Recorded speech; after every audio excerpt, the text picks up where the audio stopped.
तो mister Olympia classic physique division का भी रिजल्ट आ चुका है और जैसा कि सब कोई एक्सपेक्ट कर रहा था, बाकी किसी डिवीज़न का तय हो चाहे ना हो, एक डिवीज़न का तो फिक्स था कौन जीतेगा, क्लासिक फिजिक, और वही हुआ। टाइटल को क्लेम कर चुके हैं क्रिस बमस्टेड।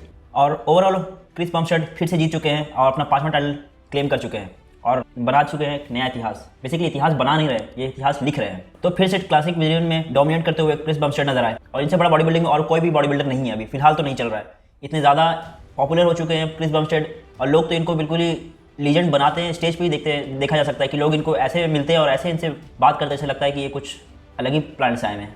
इस जनरेशन के लोग आर्नोल्ड को तो नहीं देख पाए, लेकिन आर्नोल्ड के अगर क्लोजेस्ट कोई अगर अभी है तो वो क्रिस बमस्टेड ही है और वो अपनी इस पोजीशन को और भी ज़्यादा सॉलिडिफाई करते जा रहे हैं अपने 5वें पोजीशन के साथ। और अगले सालों में भी ऐसा ही लग रहा है कि क्रिस बमस्टेड जब तक किसी मेजर इंजरी से सफ़र नहीं कर लेते या फिर रिटायरमेंट अनाउंस नहीं कर देते, इनको कोई भी मूव करने वाला नहीं है फर्स्ट पोजीशन से। और सरप्राइजिंगली एक ऐसी चीज़ दिखती है क्रिस बमस्टेड में कि वो एक लैगिंग बॉडी पार्ट के साथ भी टाइटल को आराम से जीत सकते हैं। और शायद इंजरी के बाद इन्होंने एक दूसरा टाइटल इस बार रिक्लेम कर लिया है, क्योंकि इंजरी पिछले साल भी इन्हें बाइसेप में हुई थी और इस बार भी इन्हें इंजरी हुई थी लैट्स में। उसके बाद भी एक ज़रा भी फर्क नहीं पड़ा इनकी प्लेसिंग। तो आइए चलिए इसी के ऊपर हम बात करते हैं और एक क्विक रिकैप लेते हैं कौन कंटेस्टेंट किस जगह पे प्लेस हुए थे। और एज एक्सपेक्टेड नंबर 1 पे आए मिस्टर क्रिस बमस्टेड और उन्होंने अपना टाइटल फिर से क्लेम कर लिया ईजिली। सेकंड नंबर पे बहुत मेहनत करने के बाद आए रेमोंड डिनो और रेमोंड डिनो दूसरी बार रनर अप रहे हैं क्रिस बमस्टेड के साथ और एक बार काफ़ी मेहनत भी की थी उन्होंने। और थर्ड नंबर पे आए हैं जो बहुत ज़्यादा इंटरनेट पे वायरल हो रहे थे और बहुत ज़्यादा लोग इनके बारे में बात कर रहे थे कि बहुत ज़्यादा ये इंप्रूव हो चुके हैं, वो थे अर्श क्लंस्की।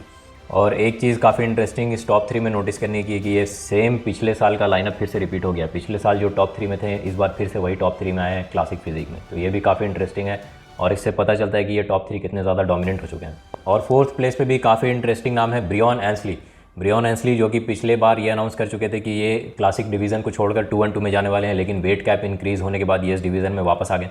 और इस बार इंक्रीज्ड वेट कैप के साथ ब्रियॉन एंसली पहले से काफ़ी ज़्यादा इंप्रूव दिख रहे थे। ये सच में पता चलता है कि इन्हें कितनी ज़्यादा नीड थी एक्स्ट्रा वेट ऐड करने की, और इनकी फिजिक पिछले साल से काफ़ी इंप्रूव लग रही है।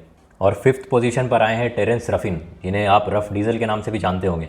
इनकी प्लेसिंग इस बार थोड़ी डिसअपॉइंटिंग, क्योंकि ये टॉप 3 में आने के लिए काफ़ी ज़्यादा ही पोटेंशियल शो कर रहे थे और लेटेस्ट अपडेट्स में भी ये काफ़ी अच्छे लग रहे थे, लेकिन शायद ये थोड़े ऑफ आए हैं कंडीशनिंग वाइज, इसलिए इनकी प्लेसिंग थोड़ी स्लिप हो गई है और ब्रियॉन एंसली से ये नीचे प्लेस हुए हैं इस बार फिफ्थ पोजीशन पर। और इसके अलावा 6 नंबर पर है माइकल डिबुल, जो कि काफ़ी इंप्रूव आए थे हर साल से। इस साल माइकल डिबुल काफ़ी ज़्यादा अच्छे लग रहे थे, इंप्रेसिव लग रहे थे और काफ़ी ज़्यादा ग्रो करके आए थे। तो इन्होंने लिया है 6th पोजीशन। 7th पोजीशन, जैसे कि हमने पिछले वीडियो में भी बात की थी वेस्ली विजर्स के बारे में, जो एक बहुत ही अच्छे ग्रोइंग एथलीट बनते जा रहे हैं और इस बार स्टेज पे वो काफ़ी साफ विजिबल हो रहा था कि जब विजली विजर्स खड़े हुए थे ऑन स्टेज पे तो बिल्कुल ही अलग नजर आ रहे थे। इवन क्रिस बमस्टेड के दूसरे साइड में विजली विजर्स थे और लोग काफ़ी उनकी तारीफ कर रहे थे। तो ऑलमोस्ट ओवरऑल क्लासिक लाइनअप काफ़ी ज़्यादा ही इंप्रूव्ड हो चुकी है इस बार और सारे एथलीट्स ऑलमोस्ट फॉर्म में आए थे और शायद ये सबसे बेस्ट लाइनअप थी इस बार ओलंपिया में। तो चलिए इसके ऊपर बात करते हैं, देखते हैं कि टॉप 2 में जो कंटेंडर थे वो कैसे दिख रहे थे एक दूसरे के सामने। टॉप 2 में पिछली बार की तरह इस बार भी क्रिस बमस्टेड और रेमोंड डिनो की बैटल देखने को मिली है। रेमोंड डिनो की अगर हम बात करें तो ये पिछले साल से इंप्रूव्ड होकर आए। इन्हें भी एक्स्ट्रा वेट कैप मिल गया था, जिसके चलते ये एक्स्ट्रा साइज लेकर इस बार स्टेज पर आए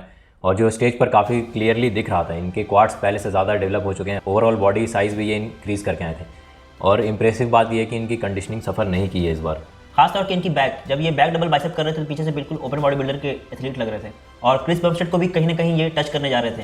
तो इससे यही पता चलता है कि कितना पोटेंशियल इस एथलीट में और कितना इस साल इन्होंने मेहनत की है कि जो क्रिस बमस्टेड के पास आ रहे हैं, क्योंकि क्रिस बमस्टेड ही एक पैरामीटर है क्लासिक डिवीजन के बेसिकली, जिसके ऊपर डिसाइड किया जाता है कि कौन कैसा नजर आ रहा है और कौन कैसा दिख रहा है। तो बेसिकली क्रिस बमस्टेड के सामने जो जैसा दिखता है उसके ऊपर डिसाइड किया जाता है कि उसको कहाँ प्लेसिंग मिलेगी। और क्रिस बमस्टेड तो ऐसे लगते हैं कि इनका कोई कॉम्पिटिशन स्टेज पर है ही नहीं। जब ये आते हैं तो सारे सेकंड प्लेस के लिए फाइट करते हैं। क्रिस बमस्टेड खुद अब ये ओपनली कह चुके हैं प्रेस कॉन्फ्रेंसेज में भी कि बाकी जितने एथलीट्स हैं वो सेकंड प्लेस के लिए फाइट कर रहे हैं, लेकिन अगर इन्हें सबसे बड़ा कंपटीशन कोई दे रहा है लगातार तो वो रेमोंड डिनो ही है, जो इन्हें हर बार पुश कर रहे हैं स्टेज पर। लेकिन फिर भी क्या ये उतना इनफ पैकेज लेकर आए थे कि क्रिस बमस्टेड को बीट कर सकें?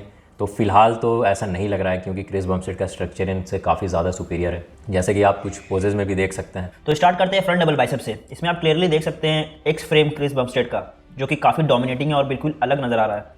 रेमोंड डिनो का भी काफ़ी अच्छा फ्रेम है, बट क्रिस बमस्टेड कुछ ज़्यादा ही अच्छे नजर आ रहे हैं। इनके लैट्स काफ़ी फ्लेयर हैं, इनकी कंडीशनिंग काफ़ी अच्छी है, इनकी लेग्स काफ़ी अच्छे हैं। तो ये सारा कुछ मिला के इनका फ्रंट डबल बाइसेप काफ़ी डोमिनेटिंग है, लेकिन इसमें आप रेमोंड डिनो को भी कम नहीं समझ सकते हैं, क्योंकि इनके आर्म्स काफ़ी ज़्यादा अच्छे लग रहे हैं इसके ऊपर। और आर्म्स की अगर हम बात करें तो एक चीज़ आप नोटिस करें कि क्रिस बमस्टेड के बाइसेप्स, पिछले साल इसमें कुछ बाइसेप टीयर का इशू हो चुका था, जिसके चलते ये शायद स्टेज पर सिंथॉल लेकर आए थे और इनका बाइसेप थोड़ा डिस्टेंडेड लग रहा था, लेकिन इस बार ये भी इशू फिक्स हो चुका है और इनका बाइसेप बिल्कुल पहले जैसा लग रहा है। तो ये भी इंप्रूवमेंट हो चुकी है क्रिस बमस्टेड के फिजिक में।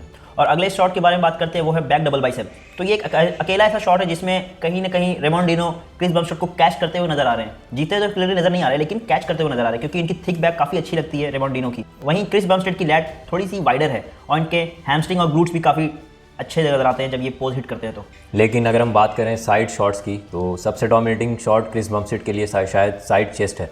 इस पोज में आप देख सकते हैं कि क्रिस बमस्टेड कितने ज़्यादा आगे हैं अपने कंपटीशन के, चाहे वो अपर बॉडी हो लोअर बॉडी हो, हर चीज़ में क्रिस बमस्टेड ज़्यादा एडवांस्ड हैं। चेस्ट का स्ट्राइएशंस क्लियरली क्रिस बमस्टेड का अलग लेवल पर है, जो कि रेमोंडिनो में अभी भी उतना ज़्यादा शो नहीं कर रहा है, जबकि रेमोंडिनो को लोग कहते हैं कि ये ज़्यादा मस्कुलरली डेंस हो चुके हैं। लोअर बॉडी में भी आप क्वाड्स में इतनी ज़्यादा लाइंस और डिटेल्स देख सकते हैं क्रिस बमस्टेड की, जो कि अभी भी रेमोंडिनो लैग कर रहे हैं।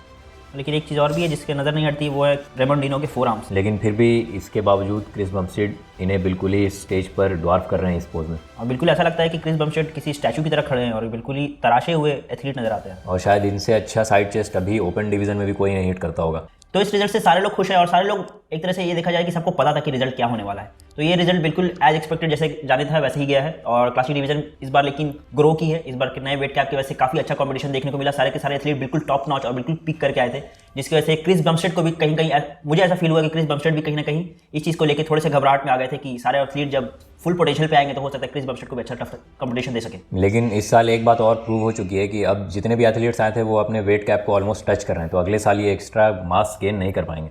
तो अब क्रिस बमस्टेड को कैच करना काफ़ी मुश्किल है, क्योंकि अगर इस साल वेट गेन करने के बावजूद एथलीट्स इनसे अभी भी काफ़ी ज़्यादा पीछे हैं, तो अगले साल भी यही रिपीट होने वाला है। और जब तक क्रिस बमस्टेड रिटायर नहीं होते हैं तब तक कोई इन्हें टच करने वाला नहीं है। लेकिन एक चीज़ है जो क्रिस बमस्टेड का बिल्कुल बैड लक की तरह चल रहा है, वो इनकी इंजरीज। वो नाम जाने का नाम ही नहीं ले रही है, कभी बाइसेप तो कभी लैट। पिछली बार उनके बाइसेप टीयर कर गए थे, तो इस वजह से उनको काफ़ी ज़्यादा क्रिटिसिज्म मिली थी इस चीज़ के ऊपर। और बाइसेप टीयर भी बिल्कुल कंपटीशन के क्लोज हुआ था कुछ वीक्स पहले, और वो चीज़ भी स्टेज पर साफ दिख रही थी। और सेम ऐसा ही कुछ इस बार भी हुआ, जो कि क्रिस बमस्टेड ने अपने स्पीच में बताया। जस्ट कुछ वीक्स पहले इन्हें एक लैट टीयर इंजरी से फिर से सफर करना पड़ा कंपटीशन के इतना क्लोज, लेकिन फिर भी इससे ये रिकवर कर गए। ये उतनी ज़्यादा मेजर इंजरी थी नहीं, लेकिन देखने की बात यही है कि इंजरीज क्रिस बमस्टेड का पीछा नहीं छोड़ रही है और क्रिस बमस्टेड ओलंपिया का पीछा नहीं छोड़ रहे। तो इतना तक बिल्कुल क्लियर हो चुका है कि इंजर्ड क्रिस बमस्टेड भी काफ़ी हैं इन लाइनअप को हराने के लिए। तो ये था क्लासिक फिजिक का ओवरव्यू। अगली वीडियो में हम डिस्कस करने वाले हैं मेंस फिजिक डिवीजन में क्या हुआ, कौन कहाँ प्लेस हुआ और कैसी थी प्री जजिंग और फाइनल्स और सारे शॉकिंग रिजल्ट्स के बारे में। तो stay tuned with column games.